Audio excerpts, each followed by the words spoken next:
As veterans age, they face unique challenges from healthcare needs to transitioning to civilian life to accessing benefits and finding community. But no one knows the veterans' experience better than other veterans. Today, we are going to discuss the importance of the veteran-to-veteran connection. I'm here with Yolanda Williams, Executive Director of Leadership Clarksville, Michael Reeves, songwriter and musician, and Karen Reynolds, former Clarksville City Council person. Welcome, everyone. Thank you. Thank you. So what has it been like? Tell me what it's been like aging as a veteran. I want to say it's been a very interesting process. Excited at the fact that I get to be a veteran, and each day on this side is a beautiful day to be here. But it has been challenges. You know, when you go from wearing a green suit every day to life as a civilian, you got to really figure that thing out, and finding the right connections in the right places to make that happen is a stronghold. It is absolute necessity. And for those that don't have it, much more challenging. I felt for myself, I was retiring and I thought I had a whole plan together, and I struggled. So one of the reasons why I'm a huge advocate for veterans' rights and privileges is that very reason. Anybody that came behind me that was not in my position, that got out ETSing or just it was their time, figuring that out and navigating that system on the other side, it is a wild animal to tame. Okay. Michael, what about yourself? Well, my experience, and just to tag off that on the mental side, my biggest thing was, you know, actually programmed to be, you know, and we trained to be self-reliant in everything, and then to have to ask for help in certain aspects, and like wanted to navigate and do it your own, but you know, and reaching out when things are just, it's a little volatile out there, when trying to get the proper help, when trying to get the right questions, and sometimes you just don't want to ask anyone, and it just creates a huge stigma, and it was a big problem for me on that end, because I've always been the go-to person, and then when you're the one that needs the help, it's very hard, you know, to change with that. So I went through a lot. Karen, you've got a little medical background yourself, so how's it been for you?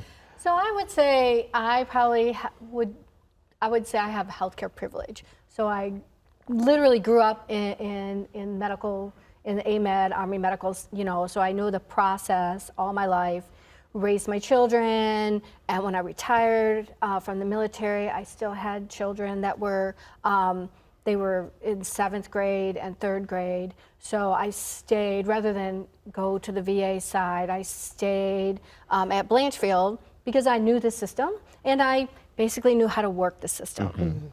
I did work for a short time as a veteran service representative at the VA. So in the early 2000s, I saw how difficult it was for veterans to get help and to get the services they needed, especially women veterans. And so then at that point, I made a decision not to transition any of my care to the VA because I saw, you know, women's health was not a priority. They have done much better and they have evolved. We are still struggling. But staying within the military medicine has its own struggles. Retirees are always the first ones to be cut when when there's not enough doctors to go around. Military veteran retirees are the first group to say you have to go outside of the system. I've never been outside the system. I'm not going outside the system. Right. But Scary. then I went back and I worked I actually retired from DOD at Blanchfield. So I was always able to stay in the system and work the system. But even being a person who knew the system and how to work it, I understood the complications. For instance, as I aged and I need physical therapy, I don't want to do physical therapy on post with the 20-something-year-olds. Like, that doesn't suit me any longer. I need to have more hands-on. I'm an older woman, you know, perimenopause and menopause, you know, for instance, I was kind of ignored for a whole year. I went through some excessive issues, and it wasn't until it was time for surgery did I get to the GYN clinic, and if I'd gone a year earlier and someone had listened to me have these conversations, I may not have needed surgery. So it's not perfect on either side. Okay. Even in the military medicine, women veterans are not always centered or believed in healthcare. But I would say I stayed in a system that I knew how to work. And for anybody that does not know how to work that system, it took me, I needed a urologist. I wanted a specific urologist in Nashville. It took me 3 months knowing how to work the system to get to that urologist. Nobody outside the system would have had those pieces. But more and more, any specialty care I need is now off-post. External. External. Okay. And as I'm looking for it, then I'm competing with all of you and the rest of the community to get care. And most of us know in Clarksville, we're driving to Nashville for care. Mm-hmm. So you're retired, Yolanda, you're retired. Michael, you retired as well? No, I'm not. Okay, so you're not retired. So primarily your care, was it through the VA as you age? But it wasn't at first. There was a moment, like once I got out, I went to aerospace school and just tried to just get back into normal life as much as I could until I started seeing just feel like I didn't belong there. Mm-hmm. So of course, going through, normal insurances and things. And once things that got bad for me, the migraines and things that just started just completely taking over the life, losing jobs and things. So I'd go, really got into the VA space then. Okay. And really just seeing how complex and just so much you're yelling, but no one's hearing. Right. Honestly, it's a strain because it's just such a load that the VA's had for so long, and just trying to, communicate those things. Grateful for them, but there's always room for improvement. And also, I would say, they get us. At the hospital, I will tell you, I got the best care. I had the same doctor for like 18 years, and now I've had the next doctor for 10. Mm-hmm. They get me, they know my issues, they talk to me when I need something specific, they hear me, and I'm very fortunate. But at 65, I'm out. Yeah. Mm-hmm. So out. I'm 65, so I can talk to that transition. And there's no flashing light, there's no letter in the mail, there's nothing to tell you about you're getting ready to go into TRICARE for Life, which is a part of Medicaid care, and then you got to do all these things to make this transition, right? And it's difficult. It was like I was blindsided, basically. Primarily when I got out, I retired in 2019. I got a lot of my care from the VA initially because I was at Walter Reed. Okay. And Walter Reed, like you were saying earlier, it's one of those systems where if you hit it at the right time, you could stay. But if you hit it the wrong time, which I did, you're out. So I had to immediately get out. And so I couldn't use Walter Reed anymore, but I knew me there. I was, regularly there. I'd been there for like 3 or 4 years. And I felt like I was just being discarded. So I went to the VA, started with them, and got exceptional care. But I moved back to Tennessee, and now I'm starting over again. And I'm closer to York, so I use York, and got transitioned there. And I actually was very disappointed initially because I didn't have a doctor. Mm-hmm. I had a nurse practitioner. And I had a nurse practitioner that didn't really engage me. Mm-hmm. I wouldn't mind a nurse practitioner, but this particular nurse practitioner just was not engaged. So finally, I got split off from her. I didn't even request it, but it was the greatest thing because the doctor I went to a doctor, female doctor after that, and she was great. When I sat down with her, she knew my history. She had read my file. Yes. I mean, she talked to me like she knew me for a while. Mm-hmm. And I'm like, okay, don't you ever leave the VA. What happens a year later, she gets promoted and she moves up, right? But the transition from the VA to when you don't get the care you want or feel like you need, particularly a second opinion, you have to go to the outside, right? Yes. Or you want to go to the outside. Well, now with the Medicare piece being a part of it, after I learned how to navigate those waters, I'm grateful that that's there because now I do have another source that I can rely on when I can't access the VA healthcare that I would love to have, but they just can't meet the need like you were saying earlier, Yolanda. They just don't have it. And so, we have different avenues of approach as veterans, which is great. I guess no system is perfect, right? But I'm grateful that we do at least have alternatives.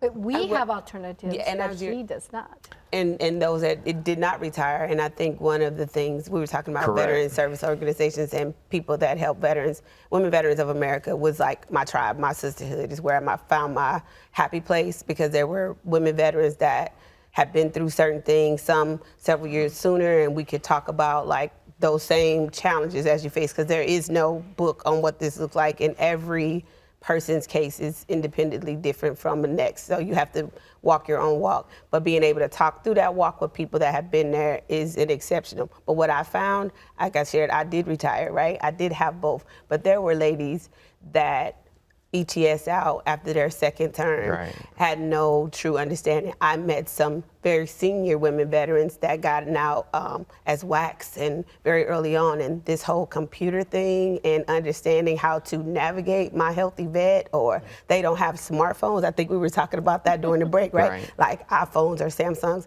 While that's a conversation that we readily happen at, in our 50s and 60s-ish. I'm not aging anybody.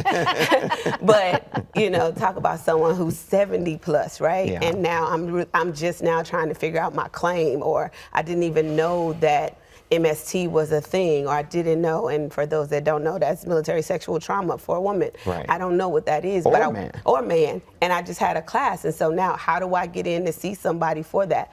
The system is so complex, so convoluted, and now we're turning it into a place where it's all on computers or digitalized because there's not enough people to help. One of my happy places is being able to just help walk some of those people through that process, helping our sisters in that veteran-to-veteran connection.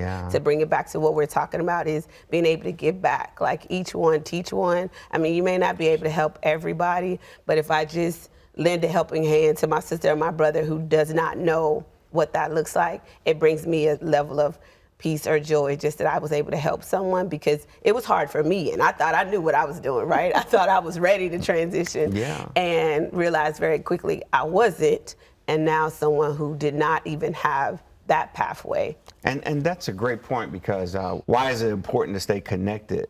And Michael, you mentioned it earlier, you mentioned Operation Stand Down.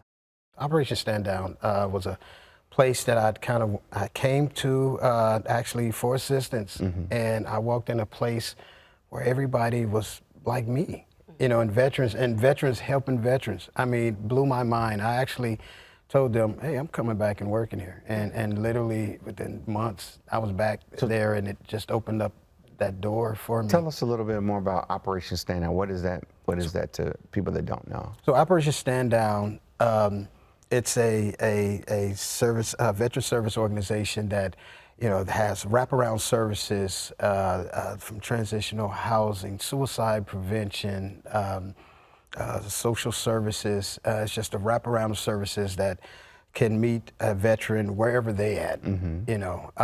Services like that, and NPGA Hope. Those things helped me into a recovery therapy space that, that not only have I been equipped now, I'm ready and engaging with other veterans.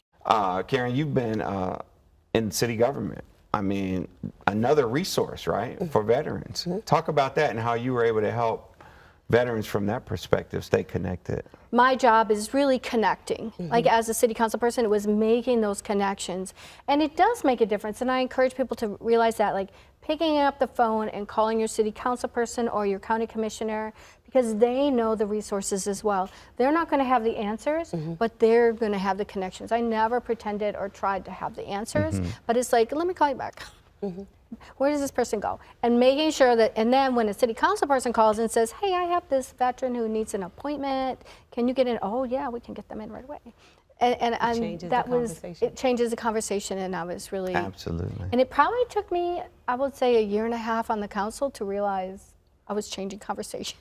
Yeah. Yes. And I want to talk more about creative vets. Yes, creative vets. It's recovery therapy. Okay. So, and I was blessed to, I think they're starting a sewing class and using sewing as well as a recovery therapy tool there. I was blessed to connect some things with Singer Sewing Brands in there, and they're starting a class there. But recovery therapy is so important in the different art forms, whether it's art, painting, or it's sculpturing. They have so many different avenues over there. And music too, right? And music, absolutely. I mean, awesome. it brought back music into my life that, you know, I'm able to not only just write it, but also write it in a recovery mode and allow it, and also teach with others, you know, how to release, you know, through recovery therapies. That's awesome. Actually, I was able to do a song, it's called One Team, One Fight, that I met Lars Thorson from the King Brown Band, and we did a song together in that space there. So the connections, the engagement that you're absolutely able to have, and the holistic approach of it, that's what's really important, that holistic side of how, you know, just recovery therapy will open the doors to even some of the other issues that you have or that you're even trying to navigate through because of the connection, because one person there is like, hey, or hey, how about this? I'll send you here, or do you know such and such? I mean, that word of mouth in our space is still very valuable. That's awesome. I know we have Operation Song meets in our building at TriStar, and we had just added last year Freedom Sings USA. Okay. Oh, wow. And so that music, you know, sitting down with them, and I got introduced to Operation Song at MTSU through the Veterans Center over there on campus, which is another great resource. Yes. Student Veterans of America and the Veterans Centers on different university campuses, colleges and things. But I told them my story. I sat down with a professional songwriter, told him my military story, my life story really, and then he put it to music, and now I have a published song. Awesome. Yeah, so Operation Song's a great one. What are some of the VSOs you all are connected with? All of them? Actually, in Montgomery County, we have what was deemed as like the Veterans Coalition, right? Okay. It's similar to what you mentioned about TriStar. We have like a monthly meeting where every organization that touches or supports or helps veterans comes together once a month and just kind of shares what they have going on, you know, like if it's an event or if it's a giveaway, if it's a donation. Operation Stand Down is a part of it. Like I said, I'm a member of Women Veterans of America, but we work closely with the VFW. We have our annual pancake breakfast at their location.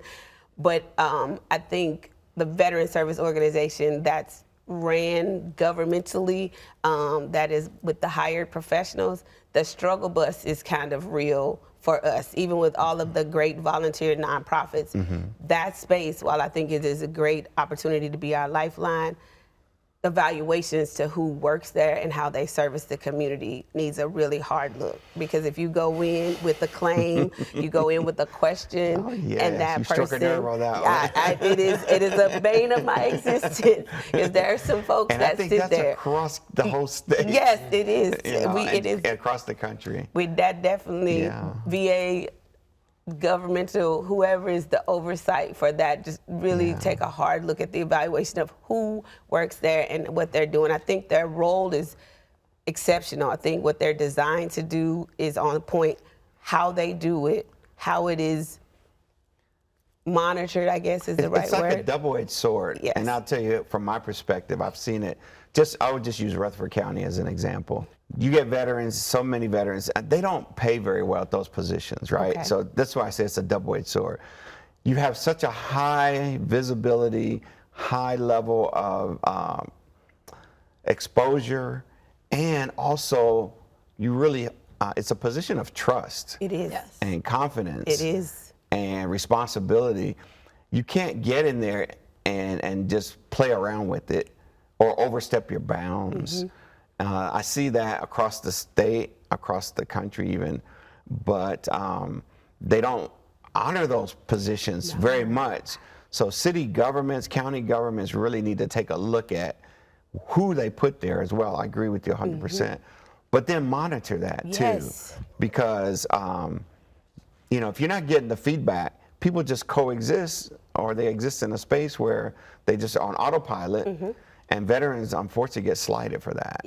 And so I get a lot of feedback from, you know, different people, and they say, what about this person? What about that person? Or this person treated me that way, or that, You know, and all I can do is say, you know, try somebody else, try this other person, you know, or do it yourself. You know, one thing I like to tell veterans, especially veterans who have not filed a claim, or even if you want to file reopen a claim, for example, guess what? You can do it today. Go to va.gov and file it online. And that does two things. That eliminates the middleman or person, and it protects your data claim. Because your data claim is where it starts that pay if you get awarded that particular injury, right, or illness. But then if you're not, you know, technically Savvy. Thank you. Yes. Then you gotta lean on somebody that you can trust. Yes. And that's a position of trust right there. It's where the community comes, helping Yeah, into and each that's other. right. And so great segue, because I was thinking VSOs, and you mentioned them, Yolanda, DAV, you mentioned Operation Stand Down, American Legion, and we can go on and on. You know, it's so many of us out here. I belong to, it seems like 10 at least I could probably sit here and rattle off. MOAA, Military Officers Association of America, and AUSA, Yes, and they're yes, great. All of them yes. do wonderful things. But one thing I would like to really hone in on is what you mentioned earlier, is coalition. We're all sometimes get in our own way. Yes. We're in so many, you know, everybody's got their niche, right? Want to be known for things. But if we can come together and work as a unit, and one of the things VVA is doing, I noticed they're collapsing now. I don't know if you all heard, but VVA, Vietnam Veterans of America, has made an official decision to inactivate. And it's going to be in 2027, if I may remember correctly. And they're evolving into another organization. Well, similar thing is happening with a lot of other groups. People are aging out, right? I was just going to say it's or aging. dying. Yes. And to be blunt, right? And so we're going to have to think about coalitions or merging or coming together if we're going to maintain our block of solidarity and requesting and demanding things from Congress that we know are valuable and important to us and our families. Correct. Right? So those are the things that I would really like to emphasize as far as tools and resources. We need to not so much be so divided, you know, Coming together. but we got to come together, work together as a And as a building unit. trust. Right. We have a very large group of veterans behind us, Yes. right? We've had a 20-year war, and many of them are in the VA, and we need to continue to advocate for, you know, women. We need urology. Absolutely. We need specialty care for women, and we need to continue to advocate out loud what we need as a coalition, because that voices matter in a group, because we have a whole group coming behind us. And if we just kind of feel our way out and walk away and find other things, then we're not taking care of the ones behind us. Right. And that's a concern I have personally.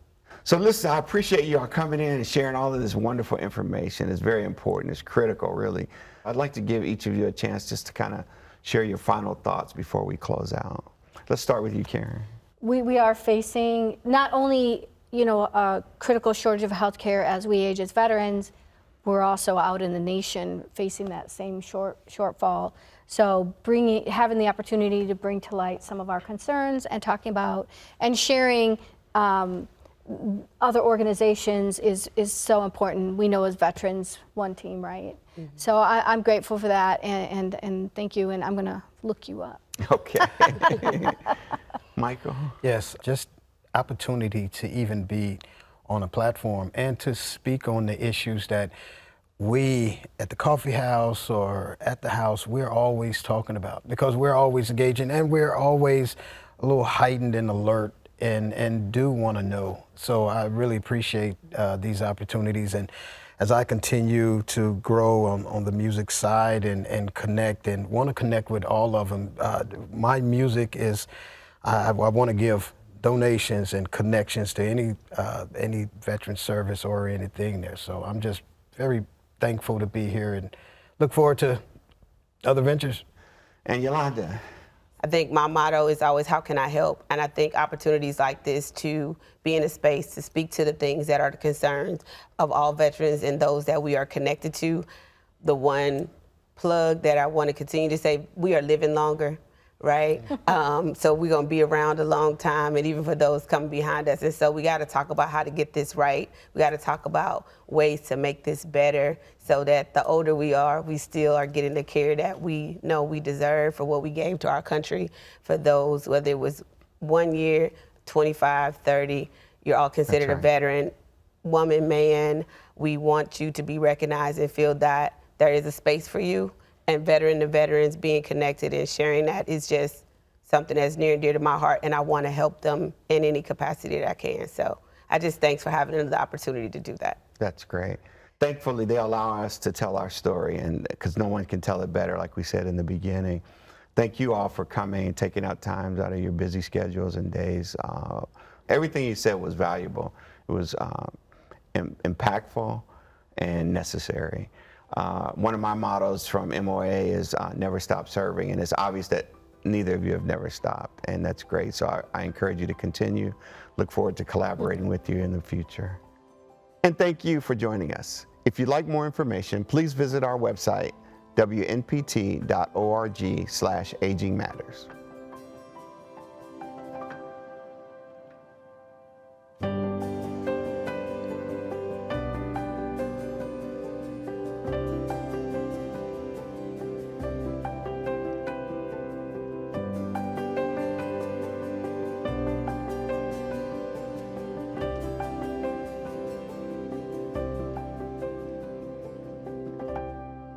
Major funding for Aging Matters is provided by the West End Home Foundation, enriching the lives of older adults through grant-making, advocacy, and community collaboration. The Jeanette Travis Foundation, dedicated to improving the health and well-being of the Middle Tennessee community. The HCA Healthcare Foundation, on behalf of TriStar Health.